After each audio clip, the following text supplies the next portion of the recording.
There's a big update coming to Battlefield on November 18th, and here's everything you need to know. They're calling this the California Resistance Update, which arrives November 18th with Eastwood, the second new map of Season 1 that is primed for all-out warfare, along with new weapons, the Ultimate Vehicle Edition for creative mayhem, and more. If you've played RedSec, you're probably already familiar with Eastwood. It's the part of the map with the golf course and the houses. I actually kept glitching in these houses and like falling through the second floor and stuff like that, which is wild. Here's some of the other changes that they're going to be making to the game with California Resistance. If you've been enjoying this video, please hit that like button. It's the best way to support the channel and let YouTube know I'm doing a good job. And if you want to be the first to catch all my future videos, be sure to hit that subscribe button. There's going to be weapon dispersion fixes that fixes bloom. They made a small tuning pass that reduces how quickly dispersion and recoil build up during sustained fire. Dispersion adjustments apply to all weapons, while most also receive recoil tuning. These changes make weapons feel smoother and more consistent, especially at longer ranges where they've seen players engage more often. They're also going to continue to monitor these updates and refine them based on gameplay data and community feedback. I don't know, for me the weapon bloom has always felt off in the game, but I'm glad that they're finally going to be tweaking it. I also like that they're going to continue to keep checking on it. This is going to be something that I want to check out right away once they update it. There's going to be lighting adjustments, visibility upgrades. They're making further improvements to soldier visibility, particularly when transitioning between interiors and exteriors. These updates enhance exposure balance to make enemies easier to see in varying lighting conditions. They're going to continue refining visibility and related visual effects based on player feedback. I can see how open buildings can be pretty dark when trying to see who's inside. It's going to be interesting to see how this is going to affect sniping in the game. I hope I don't get sniped more often because of this. There's going to be challenge clarity updates. They refine challenge descriptions and tracking to make your progress easier to understand and follow. They're adding Fort Linden and Portal. More segments of Fort Linden will be available in Portal for creating community experiences. It looks like controller players are going to be getting a better advantage soon. If you're a controller player, this is something that you want to be trying out once you update right away. They're adjusting aim assist to make aiming feel smoother and more predictable, helping players build stronger muscle memory. Tuning is now similar to the open beta experience. As a result, infantry aim assist and infantry aim assist slowdown have been reset to match the new values, so try the update before making changes. Now note, infantry aim assist zoom snap settings are only active in single player and portal experiences, not in multiplayer. Then for December 9th, they're giving us a sneak peek of what's to come in their update. They're calling Winter Offensive, their new limited time event, and they're going to be dropping a new melee weapon. They're going to balance out vehicles. They're making an initial tuning pass to smooth out some of the biggest balance outliers between vehicles, so expect more consistent vehicle combat across the board. There's going to be several adjustments to several maps in Breakthrough to improve balance and flow.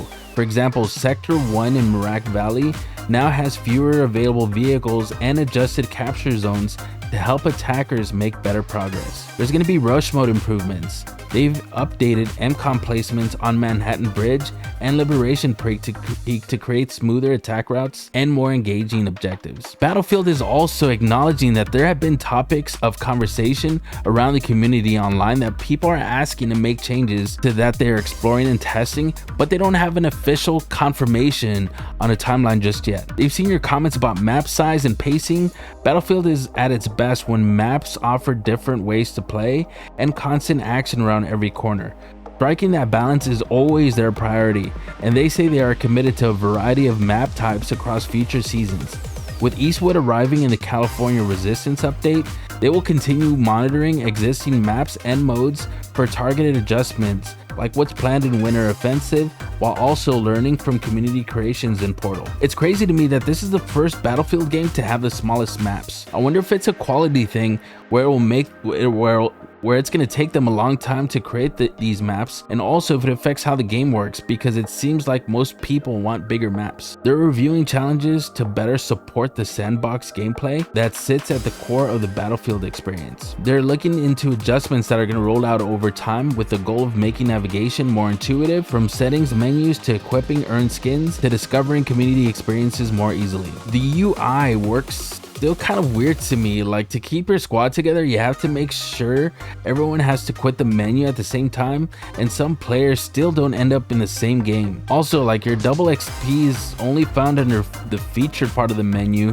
and not available throughout most of the UI. I hope they get that fixed, because it's kind of hard to find it. For player stats, they're going to be exploring expanded player stat tracking, including per season details and other improvements. I like the email that they sent for reaching level 50, but it would be cool to better track my stats and my squad stats. They're also evaluating ways to make it easier to group up with your friends and resolve issues that may prevent smooth session joining. This is like what I was talking about earlier. I like that matches start kind of fast, but joining sessions and keeping your team together kind of sucks. They're investigating improvements to hit registration. This work is closely tied to potential updates around time to death TTD and time to kill TTK consistency, as well as bugs such as sometimes dying when behind cover. That kind of sucks. They're reviewing the overall vehicle experience to ensure balanced combat across all-out warfare modes and map types.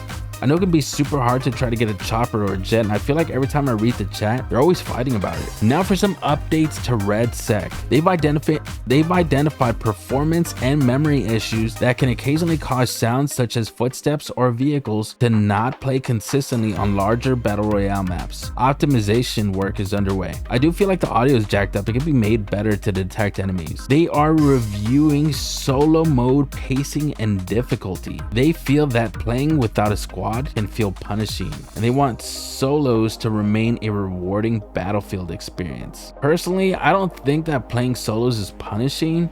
I think everyone knows grinding solos can be tougher sometimes. It's just good to have the option to grind solos, especially if you don't have a squad ready.